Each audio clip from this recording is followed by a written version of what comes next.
Hey everybody, I know we're all cooped up. I know a lot of things are on our minds. We're scared. We've got a lot of things going on. So many things are happening.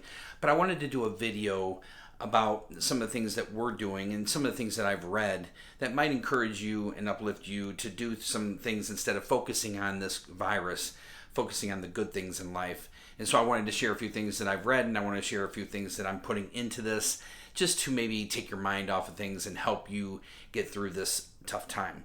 So share this video if you can. Subscribe to my YouTube channel. Join me on Instagram. I would really appreciate it. So let's get off to this video and let's get it started. So what I read was those of us who don't get paid, we can't go to work, are looking at scary financial realities. Now I understand that we're hearing this every single day, and I'm not going to focus on this too much. Schools are closed, graduations and family gatherings are canceled. Businesses, large and small, are experiencing financial realities that some fear they won't be able to overcome. Everything we thought we would be doing in this season looks vastly different than we expected, and the feelings of loss are real. So what do we do with those? As Christians, how do we set our minds and hearts on things above when we are staring at startling realities? And I know a lot of us have thought of these things, and I just really wanted to do this video to really allow you guys to just focus on the good things in life. Here are some of the things I wrote that I think that might help you. Here are some of the things that I read that really have helped me. So let's just start with number one. Frame the disappointment by remembering what you do have so you don't get consumed by what has been taken. Many of you are having to cancel or postpone important life events. Right now, that's very hard. It's incredibly emotional, and when you've dreamed, planned, and invested in what you thought would be a very normal expectation. Now, I have a story real quickly to tell you about. A lot of you guys know Sylvia, who is on Instagram, and she is on YouTube. She is my one and only amazing sister. I love her to death. I'll put a picture of her right here. She has a great YouTube channel, so check her out over there. But she actually lives in Greece, and her fiance lives in Ghana. Now, Sylvia is from Ghana.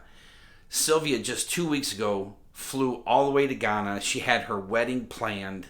They were supposed to get married this weekend, and the marriage had to be canceled because of this virus. Now, I understand that a lot of people are going through a lot of things, and a lot of people are passing away, and there's a lot of horrible things out there, but there's a lot of things like this too, a great deal of disappointment. And so, I just wanted to share that with you. I've talked to her, she's doing really well, and they're just going to wait for all this to be lifted and then get married. So hopefully that'll end up really, really well. But I wanted to share that with you guys because we have to remember that fun has not been canceled.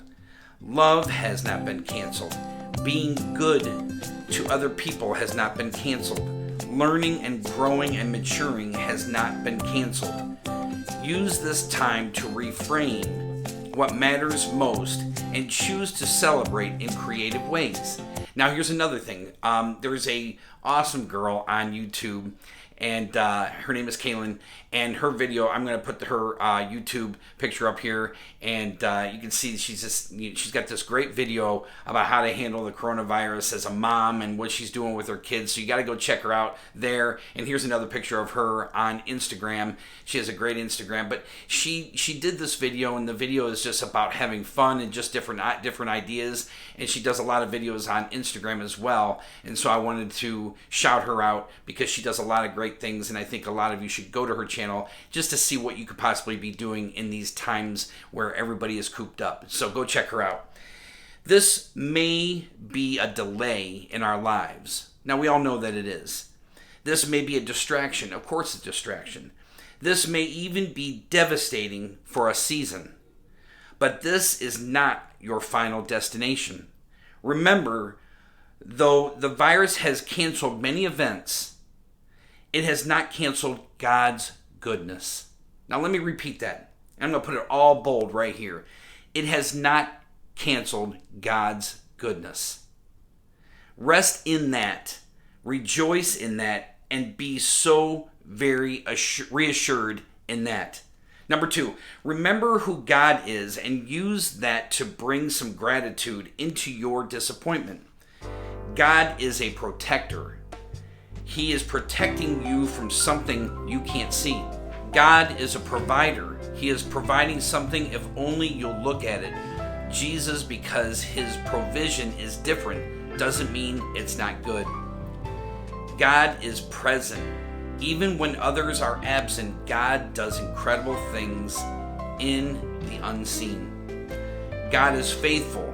No matter what is being taken from you right now, place it in the hands of God. Give it to him as your sacrifice. For whatever we willingly place in his hands of God, he will redeem. The great Martin Luther King once said, "I have held many things in my hands, and I have lost them all. But whatever I have placed in God's hands, that I still possess." Number 3, disappointments often go hand in hand with fear of the future. With fear of the future. It can be easy to let today's disappointments make you expect the absolute worst for tomorrow. I'm challenging you not to mentally run too far into the unknown future. We just have to make the most responsible decisions we can for today and place the rest in God's hands. My job is to obey God. God's job is everything else. Therefore, I can feel afraid, but I don't have to live afraid. Now is the time to feed your faith and fuel your healthy perspectives. Make the choice today what will rule in your hearts and proclaim out loud. Disillusioning, disappointments, and blinding fear, you don't get to be the boss of me. Now hear that. Don't let them be the boss of you, because that disillusion and disappointments, that's all from the devil. Stand tall. Don't focus on what is going on. Don't focus on the lost job or the paychecks. I understand that is just horrible because we're all going through it. And if we allow that to take us over, it's just not going to be pretty. But it says, the blinding fear, you don't get to be the boss of me. Tell Satan, you do not get to be the boss of me. Protect your home, stand tall, and live this through, because I know you can make it through. It says, I am ruled by the peace of Christ, and I will use the truth to frame all I see. Now, I wanted to share all that with you guys because it was something that I read today, and I wanted to add a few things in with that. But I just want you guys to know that, fun isn't dead. Sharing love isn't dead. We're still here. We're still healthy. We're going to be okay. We pray for the ones who are sick. We pray for the ones that we've lost. But we're still here. God is still here. God is still good, and he loves you so much. So I want you guys to share in the comments down below. Tell me what it is that you're doing. You see that Loved Happy is doing a bunch of stuff. You see a lot of people are doing things. They're sharing videos. I think I just heard that Pink is going to do a live concert from her own home on social media.